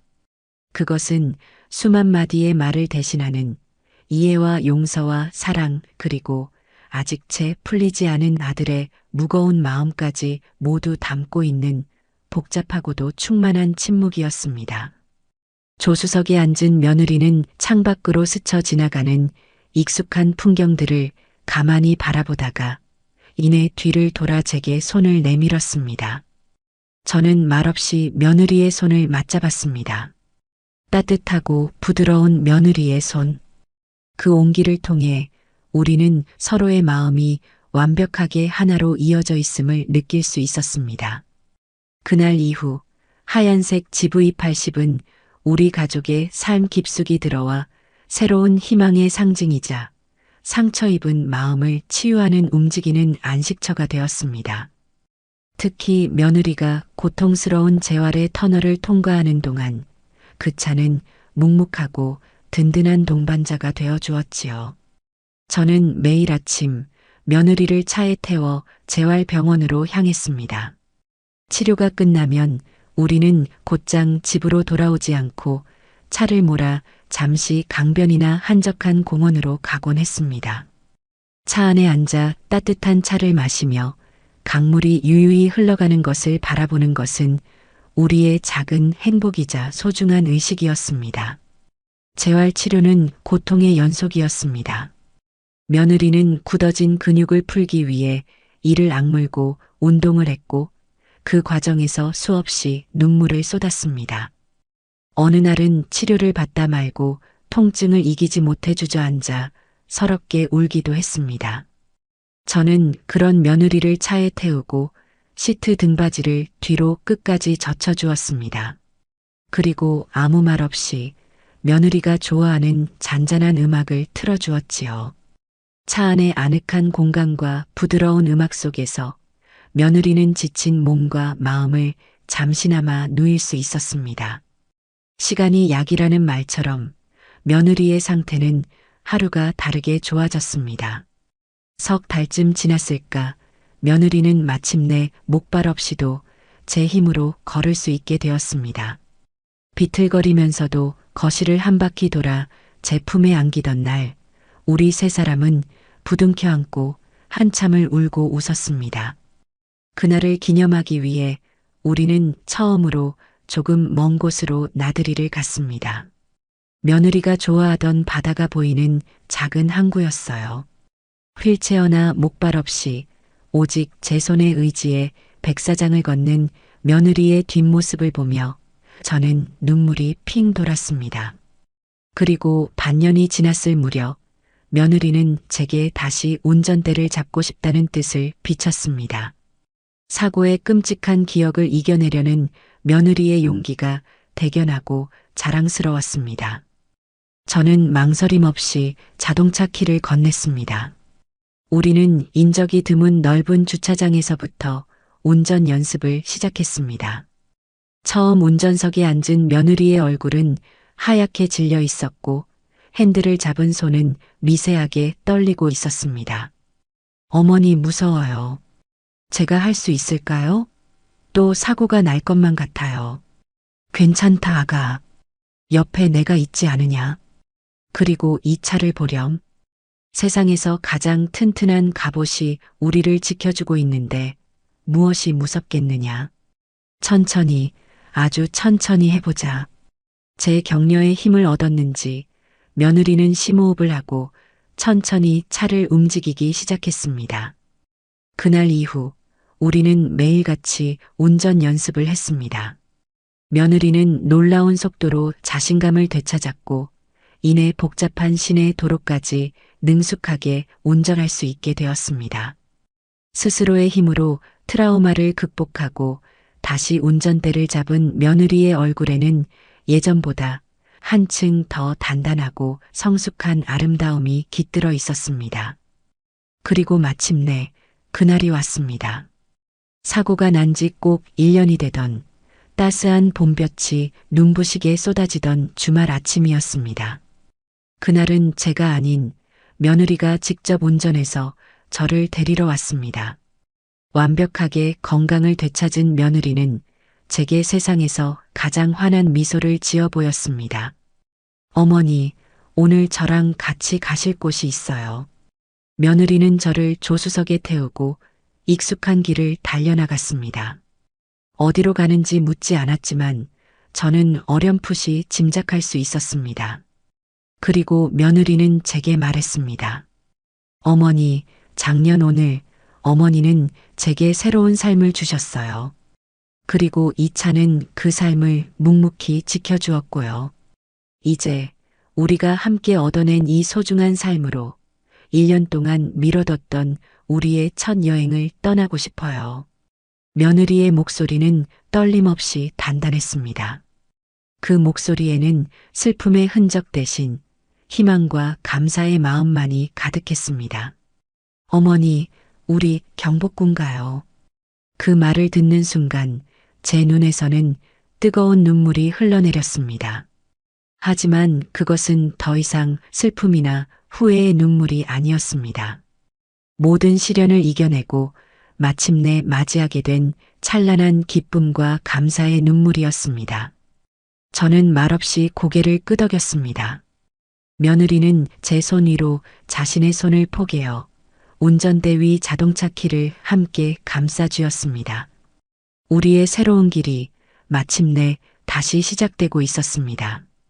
다시 경복궁으로 향하는 날의 아침은 1년 전 그날의 아침과 놀라울 정도로 닮아 있었습니다. 하늘은 구름 한 점 없이 맑았고 창문으로 스며드는 아침 햇살은 집안 구석구석을 따스하게 어루만졌습니다. 하지만 제 마음은, 그리고 우리를 둘러싼 공기는 1년 전과 완전히 달랐습니다.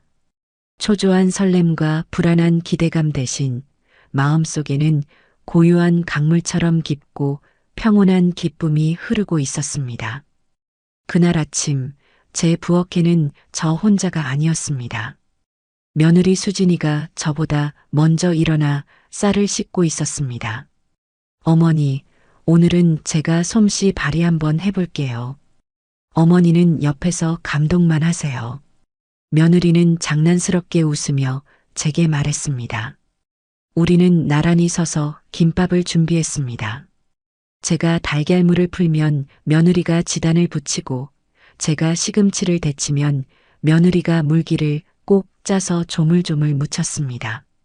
고소한 참기름 냄새와 우리의 나지막한 웃음소리가 부엌을 가득 채웠습니다. 1년 전 외로움과 설렘 속에서 홀로 말았던 김밥과는 비교할 수 없는 따뜻하고 충만한 시간이었습니다.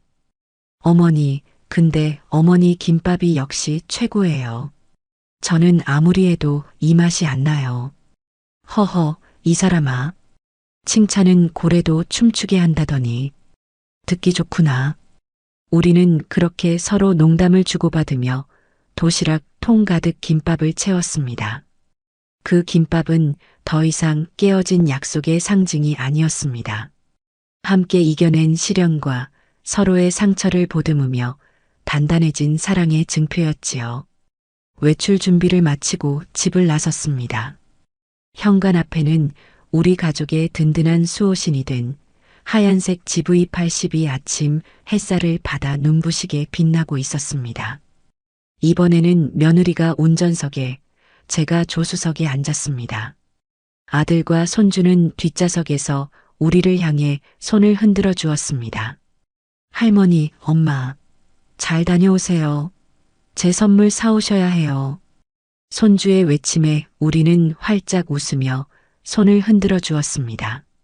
차는 부드럽게 골목을 빠져나가 서울로 향하는 고속도로에 올라탔습니다.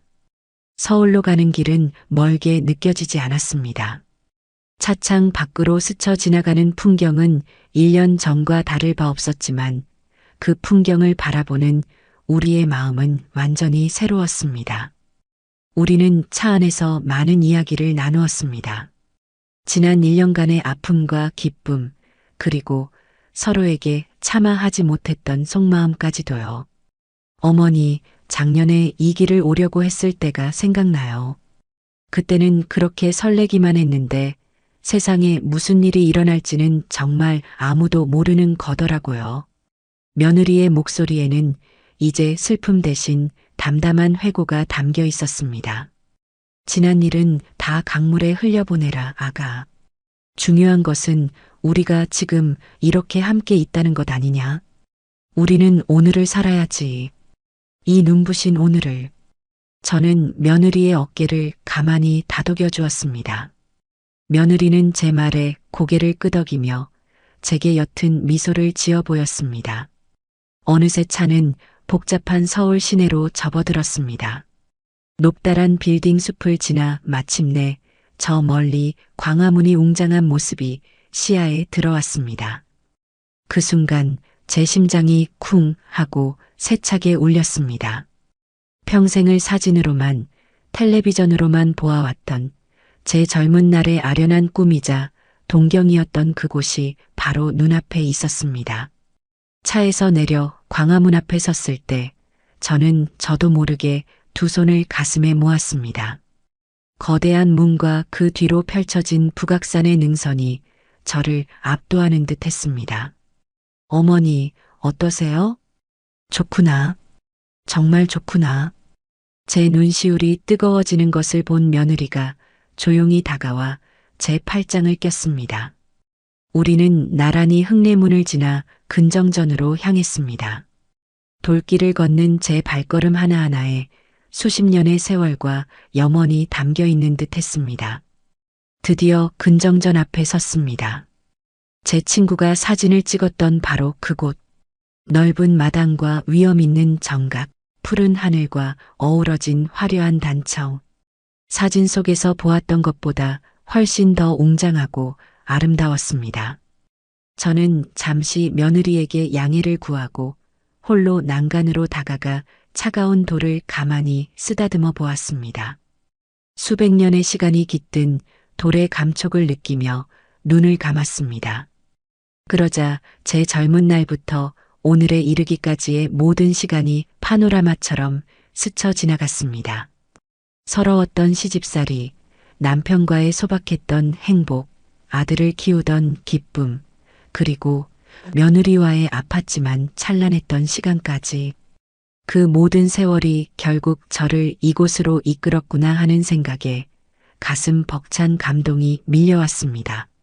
어머니, 어느새 다가온 며느리가 제 어깨에 자신의 외투를 덮어주었습니다. 이제 우리 사진 찍어요. 어머니 평생의 소원이 이루어진 날인데 기념으로 남겨야죠. 며느리는 미리 준비해온 작은 삼각대에 휴대폰을 설치했습니다. 그리고 제 곁에 나란히 서서 제 어깨를 꼭 감싸 안았습니다. 어머니, 웃으세요. 하나, 둘, 셋. 찰칵 하는 소리와 함께 우리의 모습이 사진 속에 담겼습니다. 저는 제 인생에서 가장 환한 미소를 지었습니다. 그것은 더 이상 경복궁에 대한 동경의 미소가 아니었습니다. 제 곁에서 저를 세상 가장 따뜻한 눈빛으로 바라봐주는 소중한 내 딸, 내 며느리와 함께하기에 터져나온 순수한 행복과 감사의 미소였습니다. 우리는 경회루의 아름다운 연못가를 거닐고 향원정의 고즈넉한 풍경에 감탄하며 한나절을 보냈습니다. 그리고는 아늑한 나무 그늘 아래 자리를 펴고 앉아 아침에 함께 쌌던 김밥을 꺼냈습니다. 밖에서 먹는 김밥은 꿀맛이었습니다. 어머니, 이 다음에 우리 손주 좀 더 크면 다 같이 와요. 그때는 아버님도 같이요. 다 같이 한복 곱게 차려입고 오면 정말 좋겠어요. 그러자, 꼭 그러자꾸나. 우리는 김밥을 먹으며 과거가 아닌 미래를 이야기했습니다. 아픔의 기억은 어느새 희미해지고 그 자리에는 새로운 희망과 계획들이 채워지고 있었습니다. 경복궁의 봄날, 저는 제 평생의 소원을 이루었습니다. 하지만 제가 얻은 것은 단순히 낡은 꿈의 실현이 아니었습니다. 그것은 시련의 불길 속에서 얻어낸 세상 무엇과도 바꿀 수 없는 가족이라는 이름의 눈부신 보물이었습니다. 경복궁에서의 꿈 같은 하루를 보내고 우리는 다시 하얀 차에 올랐습니다. 집으로 돌아오는 길, 차창 밖으로는 서울의 화려한 야경이 별처럼 쏟아지고 있었습니다. 차 안은 잔잔한 음악 소리와 우리의 편안한 숨소리로 가득 차 있었지요. 더 이상 무슨 말을 하지 않아도 우리는 서로의 마음을 온전히 느낄 수 있었습니다. 조수석에 앉은 저는 스르르 눈을 감았습니다. 피곤함이 아니었습니다. 너무나도 충만하고 평화로워서 이 순간을 온전히 제 마음에 담고 싶은 기분이었습니다. 한참을 달리던 며느리가 나지막한 목소리로 말했습니다. 어머니, 오늘 정말 좋았어요. 나도 그랬다. 평생 잊지 못할 게다. 어머니, 우리 다음에는 바다 보러 가요. 저는 감았던 눈을 떴습니다. 며느리는 정면을 바라본 채 입가에 부드러운 미소를 띠고 있었습니다. 바다? 바다도 좋지. 네, 동해 바다요. 가슴이 뻥 뚫리는 푸른 바다를 어머니께 보여드리고 싶어요. 경복궁이 우리의 첫 번째 여행이었다면 바다는 우리의 두 번째 여행의 시작이 되는 거예요. 이 차는 어디든 갈 수 있잖아요. 그렇죠? 며느리의 말에 제 가슴 속에서 또 다른 희망이 몽글몽글 피어올랐습니다. 경복궁은 끝이 아니었습니다. 그것은 우리의 수많은 여행 중 첫 번째 목적지일 뿐이었습니다. 저는 힘주어 고개를 끄덕였습니다. 그래, 가자. 바다도 가고 산도 가고 이 차가 우리를 데려다주는 곳이라면 어디든 가보자꾸나. 우리는 서로를 마주보며 환하게 웃었습니다. 그 웃음 속에는 앞으로 우리가 함께 만들어갈 수많은 날들에 대한 기대가 가득 담겨 있었습니다. 시간은 흘러 다시 추운 겨울이 찾아왔습니다. 우리 가족에게는 새로운 일상이 자리 잡았습니다. 그중 가장 큰 변화는 제가 며느리네 집에서 보내는 시간이 훨씬 더 많아졌다는 것입니다. 특히 김장철에는 아예 며느리네 집에서 며칠씩 묵으며 함께 김장을 담갔습니다. 예전 같았으면 며느리가 버무려주는 김치를 받아오기만 했을 텐데 이제는 제가 주방의 주인이 되어 며느리와 아들을 지휘했습니다. 수진아, 이리 와서 어미가 하는 것 좀 보거라. 김칫솔은 이렇게 넣어야 골고루 맛이 밴다. 여보, 당신은 뭐하고 서 있어요? 빨리 가서 마늘이나 더 빻아와요. 제 호령에 아들은 군말 없이 마늘을 빻고 며느리는 제 옆에서 서툰 솜씨로 배춧잎 사이사이에 소를 채워 넣었습니다. 손주는 고춧가루가 맵다며 얼굴을 찡그리면서도 자기도 돕겠다며 고사리 손으로 배추를 이리저리 옮겼습니다. 고춧가루와 웃음소리로 범벅이 된 그 풍경 속에서 저는 진정한 가족의 행복을 느꼈습니다. 일을 마친 저녁에는 다 같이 둘러앉아 갓 담근 김치에 뜨거운 수육을 싸 먹었습니다. 그 맛은 세상 어떤 진수성찬과도 바꿀 수 없는 맛이었습니다. 어느 늦은 오후 저는 혼자 거실 소파에 앉아 텔레비전을 보고 있었습니다.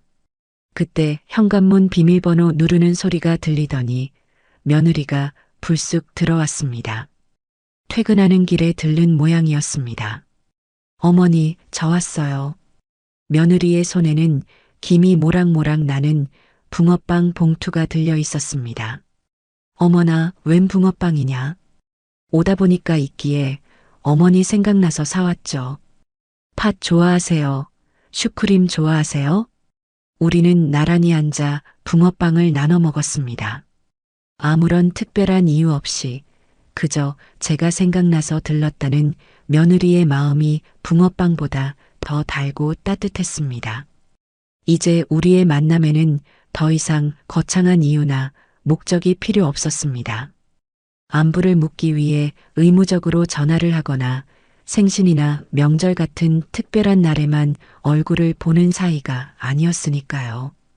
우리는 그저 일상의 순간순간을 함께 나누는 세상에서 가장 편안하고 가까운 친구이자 모녀가 되어 있었습니다. 어느덧 봄이 다시 찾아왔습니다. 저는 제 집 창가에 앉아 마당에 주차된 하얀색 GV80을 가만히 내려다보았습니다. 처음 저 차를 마주했을 때의 그 비장함과 죄책감은 이제 희미한 기억으로만 남아있을 뿐입니다. 이제 저 차는 제게 아픔의 상징이 아닙니다. 그것은 우리 가족의 역사가 고스란히 담긴 움직이는 집이자 추억의 보관소입니다. 저 차 안에서 우리는 얼마나 많은 이야기를 나누고 얼마나 많이 웃고 울었던가. 문득 인생이란 참으로 얄궂고도 오묘하다는 생각이 듭니다. 돌이켜보면 제 인생 최악의 비극이라 여겼던 그 끔찍한 교통사고가 역설적이게도 제게 인생 최고의 선물인 진짜 가족을 안겨주었으니 말입니다. 사고 이전에 우리는 생각해보면 그저 얇은 유리벽을 사이에 둔 사이였습니다. 서로를 향해 예의 바르게 웃어 보였지만 그 웃음은 벽에 부딪혀 차갑게 식어버렸고 서로를 위하는 마음은 있었으되 그 마음이 전달될 길을 찾지 못해 늘 서먹한 공기만이 감돌았지요. 저는 외로웠고 며느리는 불안했습니다.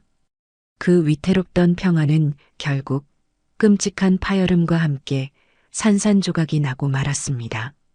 하지만 우리는 그 부서진 파편들 위에서 비로소 서로를 제대로 마주 볼 수 있었습니다. 어쩌면 가족이란 처음부터 완벽하게 완성된 형태로 주어지는 것이 아닌지도 모르겠습니다. 이처럼 서로의 가장 아픈 상처를 맨살로 보듬고 서로의 눈물을 자신의 손으로 닦아주는 과정을 통해 깨어지고 부서진 마음의 조각들을 서로의 사랑과 희생이라는 접착제로 눈물겹게 붙여나가며 비로소 하나의 단단한 형태로 완성해 나가는 것. 그것이 바로 가족의 참된 의미가 아닐까 싶습니다.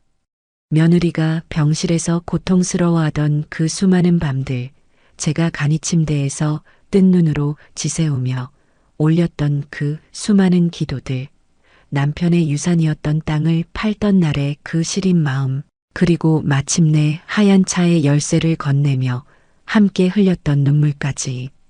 그 모든 아픔의 조각들이 모여 이제는 세상 그 무엇으로도 깨뜨릴 수 없는 단단하고 아름다운 우리 가족의 모습을 빚어낸 것입니다.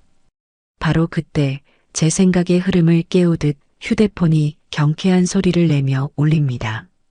화면에 뜬 우리 며느리라는 이름에 저는 저도 모르게 얼굴 가득 미소를 머금습니다. 여보세요, 어머니. 저 수진이에요. 오냐, 아가. 무슨 일이냐? 어머니, 점심은 맛있게 드셨어요? 오늘 날씨 정말 좋죠? 창밖 한번 보세요. 며느리의 목소리는 봄 햇살처럼 밝고 따뜻합니다. 저는 창밖을 내다보며 대답했습니다. 그렇구나. 정말 눈이 부시게 좋은 날이다. 그래서 말인데요, 어머니. 제가 방금 주말 날씨를 찾아봤는데 토요일, 일요일 둘 다 비 소식 없이 아주 맑대요. 우리 바다 보러 갈까요? 며느리의 목소리에 담긴 설렘이 수화기 너머로 고스란히 전해져 옵니다. 바다? 네. 제가 좋은 데 하나 알아봤는데 강원도에 정말 예쁜 바다가 있대요. 물도 동해라 그런지 유리알처럼 맑고 아직은 사람이 많이 붐비지 않아서 조용히 걷기 딱 좋다고 하더라고요. 며느리의 제안에 제 마음속에서도 푸른 파도가 치는 듯합니다. 바다 냄새를 맡아본 것이 언제였던가. 기억조차 아득합니다. 아이고 좋지.